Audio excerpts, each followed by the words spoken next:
Welcome to Straight Up Dog Talk, a new kind of podcast where no topic is off limits. We're bringing in experts and owners to have the conversations we should be having as a dog community. Each week, a new guest will share firsthand experiences, educational resources, or professional guidance to help you learn and grow along with your dog. You won't get one perspective here, you'll get them all, because every dog is different and every owner is too. You can follow along on Instagram, TikTok, and Facebook at Straight Up Dog Talk, or by visiting www.straightupdogtalk.com. Tune in from any of your favorite podcast platforms. Welcome to Straight Up Dog Talk. We're back again with a new episode this week. I'm here as usual, your host, Em, with Josh as always. Hello. And tonight's guest is Ashley from Flag the Breeders. How are you doing tonight, Ashley? I'm doing really well. I appreciate you guys having me on and being willing to talk about this really important topic that we're going to cover tonight.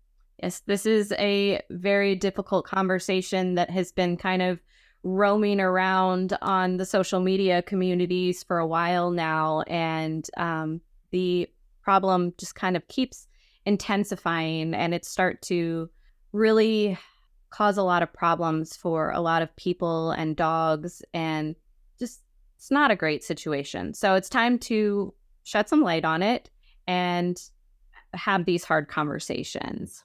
Definitely. So let's start with what Flag the Breeders actually represents.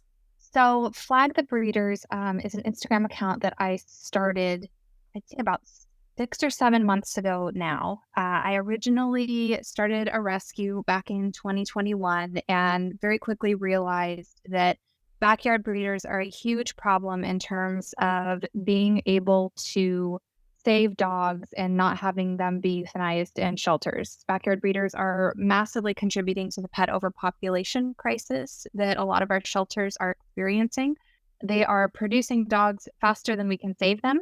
So Flag the Breeders kind of, was born out of starting this rescue and really kind of digging in and seeing the impact that backyard breeders was having on the rescue and shelter world.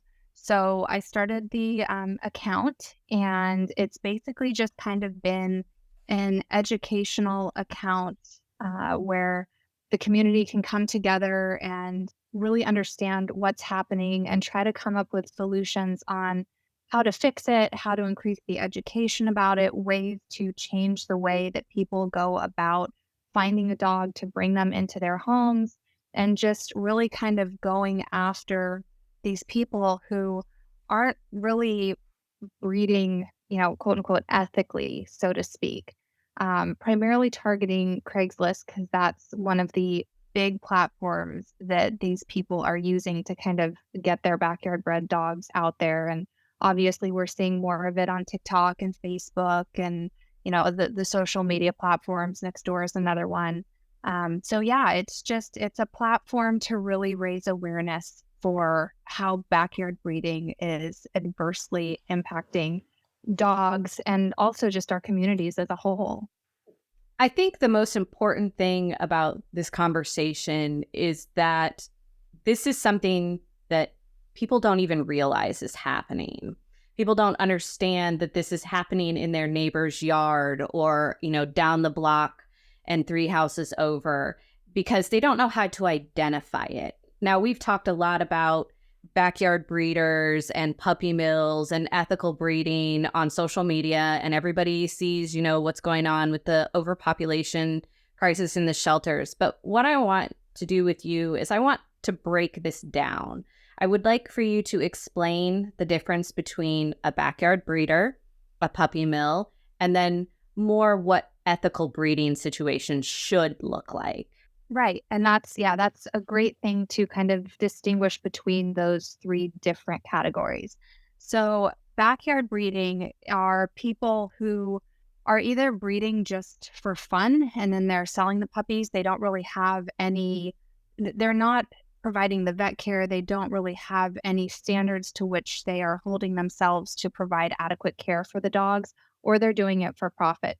they see these, ethical breeders out there that are making money and getting demand, and, people want to buy these dogs. So they're like, oh, this is going to be a great way for me to make some extra money. And so it's either like a hobby thing, or it's like a, hey, times are tough and I would like to make some extra money. So it's on kind of a smaller scale with the backyard breeders. That's not to say that some of them won't have 10 dogs that they're using for breeding, but it's a lot smaller than, say, a puppy mill that has hundreds and hundreds of dogs, and they're just churning them out, and there's like no vet care. These dogs are just living in these tiny little cramped cages with no socialization at all. It's the backyard breeding sometimes on some levels is almost like a puppy mill, but on like a smaller scale, depending on the backyard breeder, if they're trying to, use the dogs for profit. And then the ethical breeders, and I know there's a lot of people who will probably disagree with me on this. I use the term ethical kind of loosely right now, just because my opinion is that there's no such thing as an ethical breeder at the moment, given how many dogs are dying. If you're putting out more dogs and you're taking away homes from dogs that need them, it's hard for someone like me who's in rescue to be like, yeah, this is ethical. But for the ethical breeders, they're the ones that are, doing it a little bit more right. They are getting the vet care for their dogs. They're getting the socialization for their dogs. They're being very careful on where they place them. They're providing some level of follow-up after they sell the dog. They'll take the dog back if it needs to come back for any reason. Backyard breeders won't do that. Puppy mills definitely won't do that. So they care more about the dogs, and they're trying to breed them to continue certain breeds or preserve the health or the temperament of certain breeds. So those are kind of the three different categories of, breeders that we're seeing these days. And another note along with what you said about the ethical breeders, the health and breed is really important, because when ethical breeders, and most of the truly ethical breeders, are registered, they are looking to provide healthy puppies that are not going to have health conditions down the line. Now, can we predict what every puppy is going to have when they're born? No, we can't. Just like we can't with humans when they're born. But properly breeding a dog and creating the right combination between, whether it's one breed or two breeds or multiple breeds, when you're breeding a batch of puppies, there are right ways to do it and there are wrong ways to do it, especially when it comes to the outcome of the health of the puppies. And I think that the big problem here is that people don't realize that you can't just randomly pick two dogs and breed them and get a healthy litter of puppies every single time. Definitely. That's a great point. And also, too, just your point about even if they are bred and they're healthy, you just never quite know what's going to happen later on down the road. So I think, a big thing for people to remember is even when you go to a breeder, that doesn't necessarily mean that like your dog is going to live for 15 years with no health problems or no behavioral problems. I've heard of so many stories, of people who have bought dogs from, reputable, good breeders, and they have behavioral concerns, or, they did end up getting cancer. And so I think a lot of people like to go to the ethical breeders because they think, oh, I'm going to get like a perfect puppy. There's not going to be any problems. Like this dog is going to be, right on point with what I expect for the breed. And, no two people are the same. Everybody has their different traits and personalities and quirks. And it's the same thing for dogs. So to think that you're going to get a specific temperament or health profile is just, you got to be prepared as a dog owner for wherever you get your dog. Be ready, because you just never know what you're going to get. Exactly. And I mean, that's another point to ethical breeding, which is the overbreeding, which causes more health problems and, puts too many, it saturates the line, and then there's too many options. And then now we have created new health problems. So there really is a very fine line when it comes to breeding in general, which is why I think a lot of people have realized that mutts are kind of the way to go, because they typically have a better spread of less health deficiencies, not necessarily not having any at all, but they typically have a better chance because they're not so inbred that they have all of these, problems that are attributed to their breed. Exactly. Let's talk a little bit about why backyard breeding is bad. Of course. Yeah. And that's, again, another great thing to talk about. There's so many different reasons why it's bad. And I think, for me as a rescuer, top of the list is it is creating more puppies than we can find homes for. Right now, the environment that we're in, there are more dogs looking for homes than there are homes looking for dogs. So when these backyard breeders continue to breed and breed and breed and breed, it just exacerbates that problem tremendously. And that's why we're seeing the overcrowding in our shelters. That's why we're seeing increased euthanasia rates in our shelters. That's why we're seeing rescues and shelters begging for adopters and fosters and, not being able to pool dogs because there's just not enough people that want to bring a dog into their homes right now. So that's kind of the number one reason for me, at least, as to why it's bad. Beyond that, the health of the dogs that are coming from these backyard breeder situations are sketchy at best. Puppies, I mean, you'll hear all the time about people who, they got their dog from Craigslist and it came down with parvo or it got super sick and it didn't make it, or they had thousands of dollars in vet bills because these dogs didn't have any vet care or didn't get any vaccines or dewormers or anything to protect them from all the scary diseases that are out there just, waiting to take over. So, that's on the puppy side, but also on the dog side, the breeding, the parent side. I think what a lot of people don't realize is a lot of these parent dogs are in these just horrific situations where they're just not being cared for. They're not getting any vet care. They're not getting any socialization. They're living in dirty backyards. They're getting horrible food. They're basically being neglected. And that's kind of one side of the backyard breeding. Obviously, there is another side, like I said, where there's people who are doing it because they're like, oh, well, I just want my dog to have like a litter of puppies. But again, those dogs are still not getting the vet care or having the expertise needed to be able to provide the care if something goes wrong during labor or if something goes wrong with the puppy after it's born. I mean, these people just don't know what to do. These people aren't providing the care needed for these dogs. So on a care level, that's a problem as well. But beyond that, and I think this is a really important point because there are people out there that may not necessarily care about how this entire situation impacts dogs, but it does impact our communities as a whole because a lot of these backyard breeders are selling their puppies for cash under the table. They're not paying any taxes. So they're basically like making money tax free. But then you've got taxpayers like us where our taxpayer dollars are going to support these government-run shelters that are trying to carry the burden of dealing with this pet overpopulation problem. And it's not a cheap burden to bear. Your taxpayer dollars, some of them are going to these shelters to support the care of these dogs, from food to medical care to grooming to whatever they need at these shelters. Some of your money that you're paying for taxes is going there, which also means that some of your taxpayer dollars are being used to euthanize healthy, adoptable, wonderful dogs that could have been going to homes. So, if you don't care about the dog piece of it, I know a lot of people care about the money piece. I know a lot of people care about where their taxpayer dollars are going. And so that's kind of, I think, a big point for people to consider is, this does affect you, whether you love dogs or you don't care. Like, this is your money, and do you really want it going to care for these dogs that these people are profiting on? And, it's kind of a messed up situation when you think about it.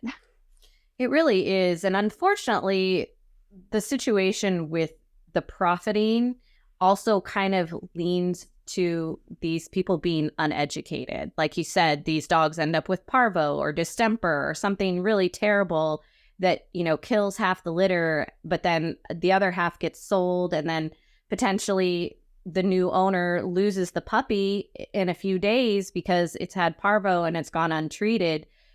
working in the veterinary field, I can't tell you how many times I have seen this situation play out in the good way and the bad way. And it's because, parvo can live into the ground up to 8 feet. And unless it's properly cleaned and sterilized, every other dog that comes into contact with that area is now potentially at risk of getting parvo. And people don't know this, so they don't clean up properly. They don't take care of the area properly. They don't sanitize. And then now, on top of creating an overwealth of dogs, we're also creating an overwealth of sick dogs on top of it, and then putting them out into society and getting other dogs sick because maybe you didn't vaccinate your dog and now there's a puppy next door that's got parvo and now your dog's got parvo. And it just kind of turns into this chain reaction that's just really got a negative impact for everyone in the area. Oh, for sure. And I mean, the fact that too, I know there's like a veterinarian shortage right now, and, trying to get your dog in to even get treatment for things like this or get them hospitalization when they need it for these, really life-threatening, deadly diseases. It's so hard because there's just not enough vets right now to be able to accommodate this mass spread of disease coming from these backyard breeders. Yeah, it's really a really unfortunate situation right now. Unfortunately, it seems like all of the medical industries kind of got hit at the same time. The animals and people, medical and dental, it's all just kind of a shortage everywhere. And I think that learning how we can help each other in these situations and also save lives, people and dogs, is something that's beneficial to the entire community. Like you said, this is something that everyone should care about, whether you're a dog lover or not, because this is something that's happening, potentially right next door to you. And you could stop this from happening if you were to address it and bring attention to it and really speak out about that, which is exactly what you're doing.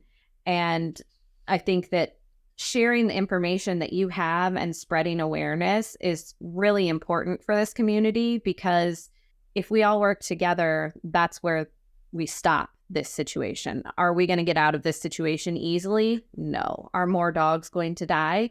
Yes. And it's a really sad and unfortunate situation.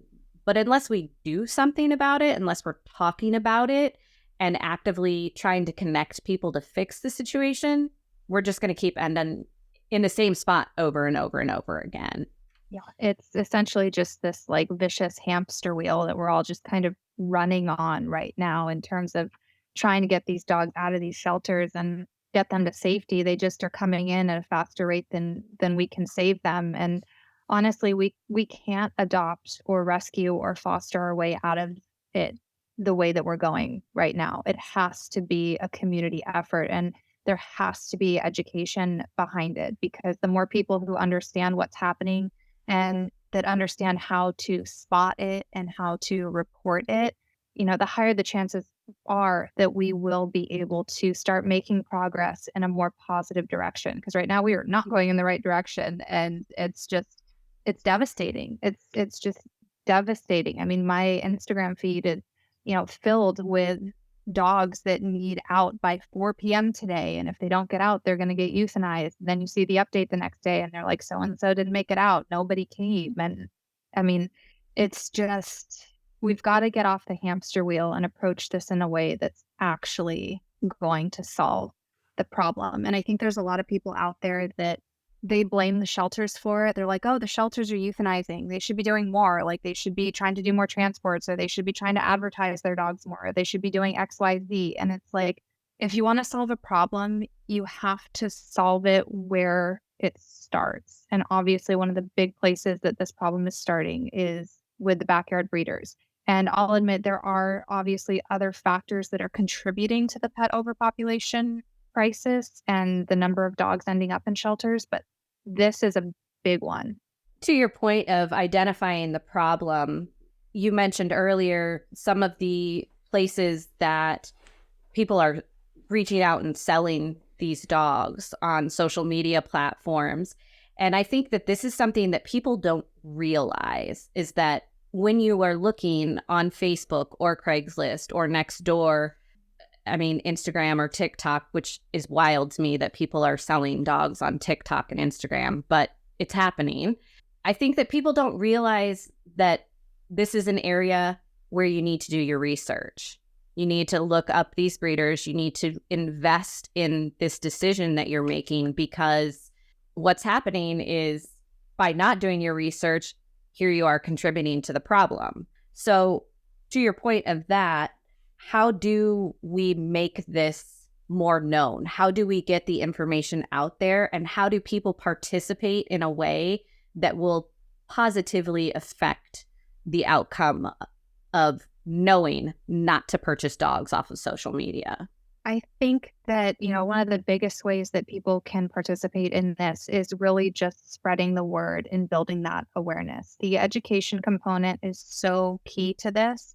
If you have a friend or a family member who's thinking about buying a dog and they're like, oh, I found this person on Craigslist that's, rehoming their accidental litter of golden doodles. And you're like, well, they're rehoming an accidental litter of golden doodles. Like, those are high demand designer dogs that, generally you don't just end up with an accidental litter of a high demand dog. So, taking those opportunities where you're having a conversation with someone and they bring up what it is that they're thinking about doing in terms of buying, and you just educate them on like, hey, watch out for this. Like, be careful when you're getting a dog off of Craigslist, and don't be bamboozled when they're saying like, we're rehoming. A lot of these backyard breeders are getting a lot more sophisticated in the way that they're advertising their dogs, so that it makes people feel like they're adopting or they're rescuing or saving a dog, because they know that people like that feeling of like, oh, I saved a life, or I helped a dog that may have ended up in a shelter because its owner couldn't keep it anymore. They're getting so sophisticated with it. So teaching people kind of what to look for in those posts so that they can be aware of like, oh yeah, this is a problem. But beyond that, if you're out in your community and you're walking around your neighborhood, and you walk past a house and you realize like, oh, there's like 10 dogs in that backyard, and that sounds, really weird, and there's a lot of barking, like knowing those signs of, that could be a backyard breeder situation. That's probably something I should call animal control on, to have them go out and check to make sure that, that person is licensed or permitted to have that many dogs on their property.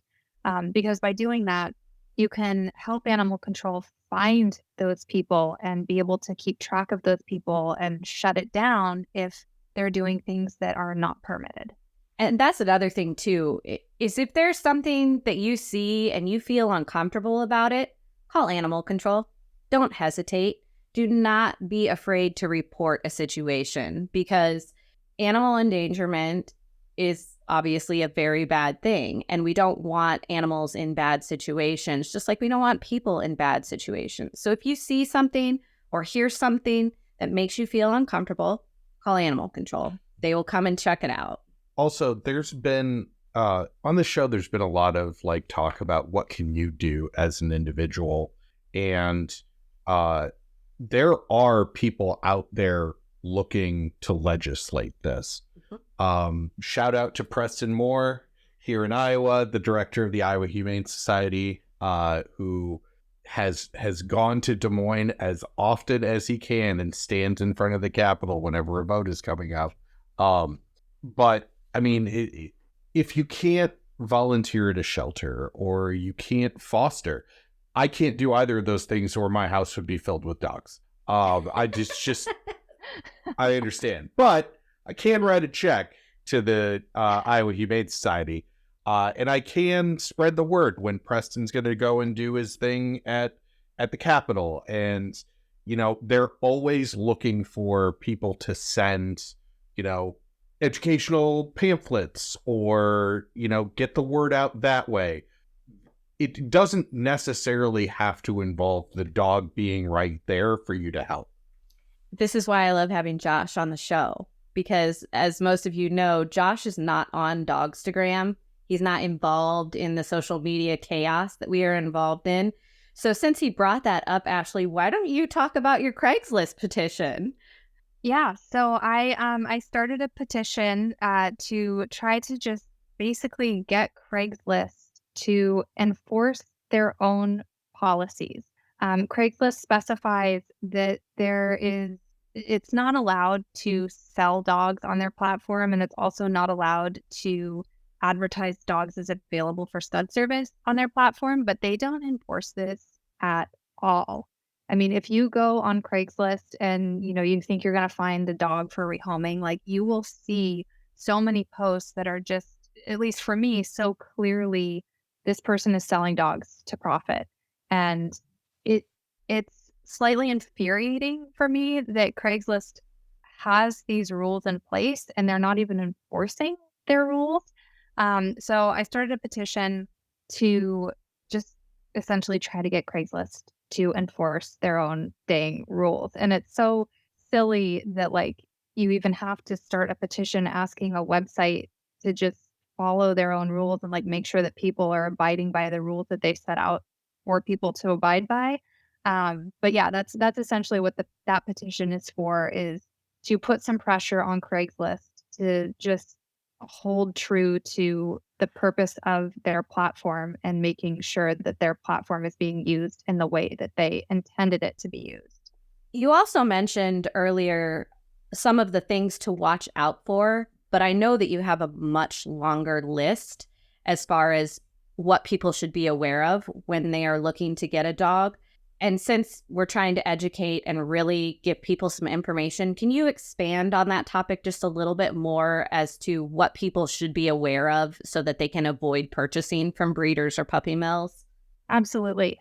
So one of the main things I'd say, and I know we kind of touched on this a little bit ago, but ads or posts for those high demand designer dogs, whether it's like a purebred golden retriever or Frenchies. Frenchies are huge right now. I can't even tell you the number of like backyard breeder Frenchie posts that I see on social media and Craigslist. It is wild. But posts for purebred dogs or posts for designer dogs, specifically doodles. People are like going totally gung ho crazy about doodles right now. And so watching out for those posts and keeping in your mind that like people don't end up with accidental litters of purebred or designer dogs. That's one of the big ones. Another one is if you ask to visit with the puppies, if they don't let you come to where those dogs are being housed and where they're being raised, that is a big red flag. If they just want to meet you in a public space so that you can't see what's going on behind the scenes, that's concerning, because that's just, for me and for most people, a big red flag that something is amiss and those dogs are not being raised in a good home that is clean and providing them with the care that they need. Another one, if you ask to see their breeder license or permit to make sure that they are actually permitted to be breeding in the area. If they don't have that, another red flag. If they claim to be a rescue that's rehoming dogs, definitely ask for their 501c3 number so you can run a check on the IRS website to see if they are actually legit. And that's a very easy thing to look up. If you have the employee identification number of the rescue, there's a really easy to use search tool on the IRS website that can let you look it up so you can verify that you are actually working with a registered dog rescue. Another thing to look out for in terms of like the posts themselves, if somebody is rehoming a dog, and again, I'm putting that in quotes, if they're rehoming a dog and they're charging an extremely high rehoming fee, that's a red flag. Most rescues won't really, depending on where the dog comes from. I know there's a lot of rescues that are pulling dogs from overseas right now. And so the adoption fees tend to be higher for the purebred dogs that are being saved from places like Korea and Turkey and China, because there's a lot of cost to get them over here. But for these people that you're finding their posts on Craigslist or Facebook, if they're charging, $1,000, $2,000, $3,000 for rehoming, that's a red flag, because you're just not going to see that happening from people who are actually genuinely trying to just rehome their dog. They may charge a smaller rehoming fee, but they're not going to charge anything through the roof. And most rescues and shelters probably won't go above that $500 mark unless the dogs are coming in from overseas. People who are advertising full litters of puppies. So generally, when you're rehoming a dog, you don't have a complete litter to rehome. Like if they're like, oh, I'm rehoming my dog because I'm moving or because I'm having a baby, or, you know, the multitude of reasons that so many people rehome dogs these days. And you find out, oh, well, they're rehoming like 5 puppies. It's not just one dog, it's 5 puppies. That's generally another sign that this is a backyard breeder or someone who has bred to try to turn a profit, because most people won't suddenly just have 5 puppies that they magically need to rehome for some odd reason. Another thing to look out for would be strangely posed photos or kind of photoshopped photos with telephone numbers on them. Most people who are rehoming their dogs are just going to have like general photos of their dogs in a normal environment to show kind of how their dog is in a home or out in the world. They're not going to have these like posed photos of puppies in baskets or, you know, puppies in teacups with their phone number on it. And, you know, it's like, oh, we're rehoming our teacup chihuahua. Look, it's in a little teacup and call the number on the thing. So that's definitely another one. And then 2, people who, and I've in the last week, I've started noticing on Facebook people who are like, they're almost like posing like they want to be breeders, but they're clearly backyard breeders. And they're like, oh, you know, come check out our litter of, oh, what was it today? It was like wolfadoodles, I think it was. Like wolfhounds bred with poodles. And so they were like advertising their wolfadoodles. And then there was another one a couple days ago where they were like, oh, you know, come check out our German healers. And they were a mix between German shepherds and healers. And so when you see stuff like that and you see people that are like, you know, trying to, I guess, create like the next ad dog or whatever, that's definitely a big red flag too, in that they're trying to like create this new designer dog. And it's like, hey, come check out our wolfadoodles. So keep an eye out for that. That's definitely a red flag. And the last thing I'd say is, you know, if they're not offering any support once you bring the puppy home, so they don't require you bring the puppy back to them if you can't keep the puppy, or they're not willing to help refer you to veterinarians, or they don't have a trainer that they can recommend. If they're not providing any support to you post adoption, that's a big red flag, because the breeders who care about their dogs are going to have those resources for you. The rescues that care about their dogs will have those resources for you. I know our rescue, we have a trainer that we work with that will go out and do a free intro session with our adopters, and we have a vet that we recommend for our adopters. So if you're not getting that post sale support or that post adoption support, big red flag. So we've talked about a lot of different social media places that are where these backyard breeders kind of lurk and try to make their sales. How about, like, I don't know much about like the Instagram dog community or any of that, but like I would use Pet Finder. How is something like a Pet Finder or an aggregator for, I would understand it as an aggregator for rescues. Is there something I don't know about a Pet Finder or one of those services where a backyard breeder would be able to get on that platform? That is a great question. I have not noticed any issues like that with Pet Finder. Our organization is listed, our rescue is listed with Pet Finder, and we had to go through a process to get approved to be able to post animals on Pet Finder. So you have to have your veterinarian sign off so that Pet Finder can verify that you work with a vet and that all your animals are getting the vet care that they need before they are adopted. You have to provide your employer identification number. And so there's a whole application that you have to go through in order to get approved to post on Pet Finder. So Pet Finder is not one that I have seen any issues with, just because they have a process that you have to go through. Adopt-a-Pet is one that I've definitely seen issues with. They launched a program. I don't know exactly when they launched it, but it's called Rehome. And it essentially allows people who need to rehome their pets to post their pets on the Adopt-a-Pet website to be able to help adopters or new families find these dogs. The problem with that I have started to see over, I'd say, the last few months is that there are backyard breeders that are clearly posting their purebred litters of puppies on the Adopt-a-Pet platform. So, another, again, easy way to spot this if you are going through Adopt-a-Pet and you're trying to see what's available in your area.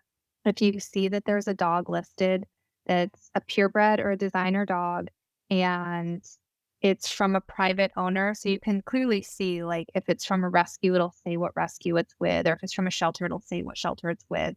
If it's from a private individual, it'll clearly say this is a posting from a private party. And then if they have, you can list like the adoption fee on the animal's profile. So if you see something where it's like, oh, look, here's a purebred Frenchie and the adoption fee is $1,000, then you're going to know, okay, this is probably a backyard breeder. And again, watch out for those photos, because that's how I also quickly spot those on Adopt-a-Pet. Is you've got, they're wearing the little bows and they're in the basket and they're looking cute. And you can just clearly tell that it's not someone who's just trying to rehome their pet. It's someone who's trying to make a profit. So definitely watch out for that on Adopt-a-Pet for sure. Awesome. That helps a lot. When and we kind of talked about this when my first dog was from a puppy mill. It wasn't a backyard breeder. It was Iowa we're consistently second worst in the nation for puppy mills.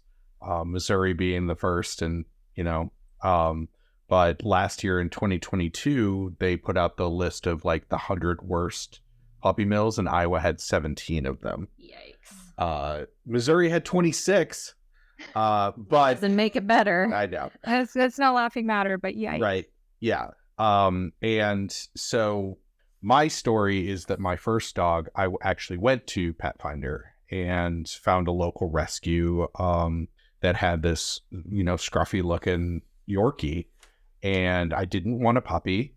But I really knew nothing else about dogs other than that. And Oliver was 3 years old. He had been a stud dog.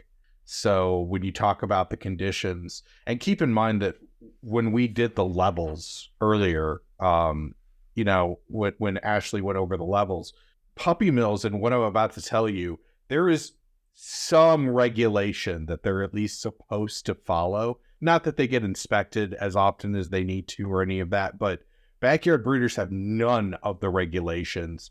And so Oliver came to me. He had been with a foster for about 2 months. So that was the only time that he had had human contact.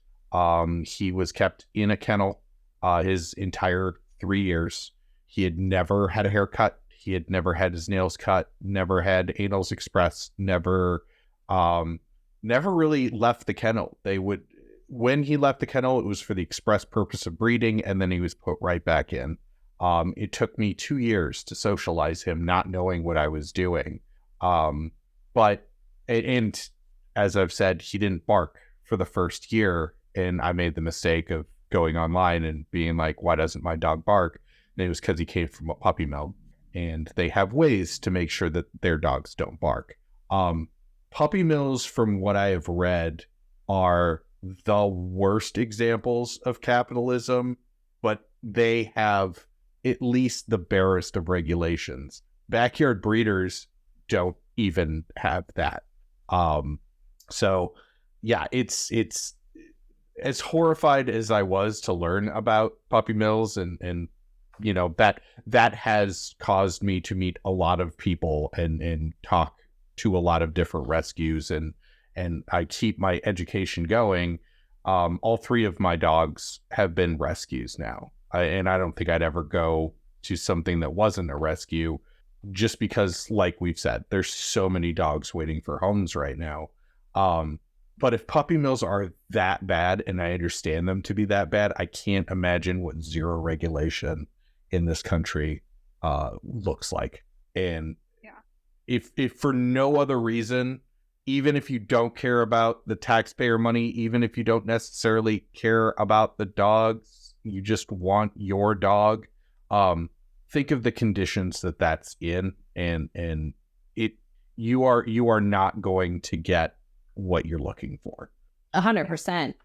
I mean, backyard breeding, like you said, is completely unregulated, and we're creating new designer breeds out of nowhere. And we have no idea what that DNA does when it mixes with these people have no idea. That's why I said earlier about being uneducated, is these people are looking for the dollar bills. They don't care about what they're producing and then contributing to the problem. And now we have dogs with health problems.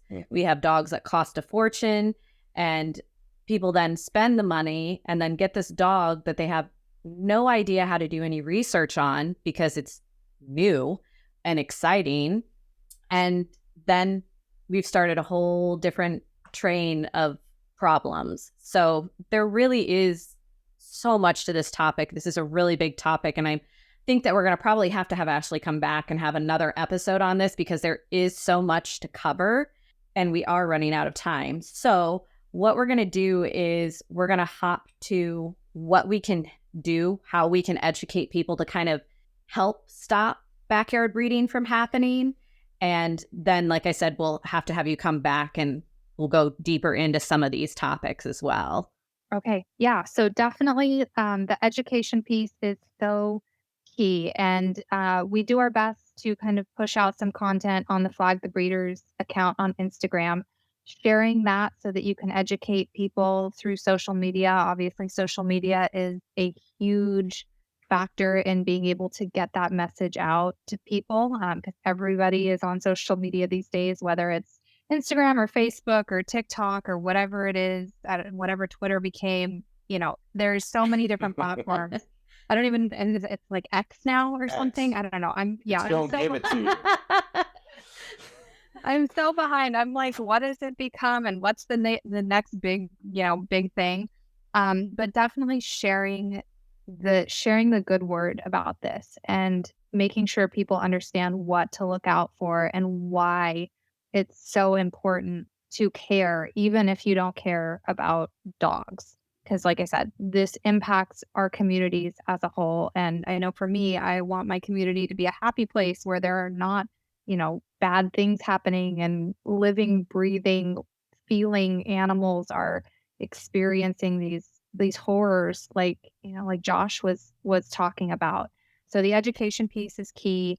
I think putting some pressure on elected officials to try to start implementing some regulations in terms of breeding licenses and breeding permits and whatever it is in your area. And it's kind of a complicated subject, and obviously, like you said, something for maybe a different episode. But I think one of the things that is really confusing to people is that different cities and different counties have different regulations in terms of licensing and permits and dog license fees. I mean, it's just, there's so many different levels to what's allowed and what's not allowed, and the legislation within just communities in California or Iowa as a whole.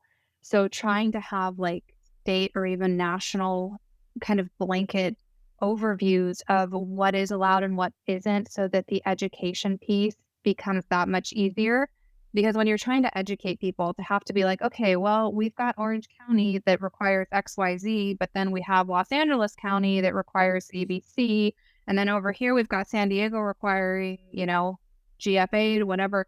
It just gets so confusing, and the education piece becomes so difficult because it's so nuanced. So trying to have your state or even nationally elected officials come together and pressuring them to an extent to come up with something that works across the board, so that that education piece becomes easier and people know what to report and what to look for, so that it's not changing so much. I think that's important as well.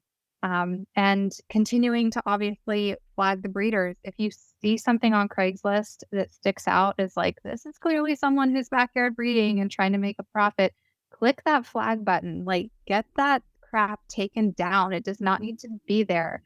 Keep reporting on Facebook, report on Instagram when you see stuff like that, report on TikTok. And I know that a lot of times Facebook, Instagram, TikTok, they just kind of ignore that stuff, but report it anyway, because I think the more that they see that content being flagged, hopefully in the goodness of their hearts, they'll be like, okay, we're doing something wrong where this content is being pushed out and it's hurtful to our communities.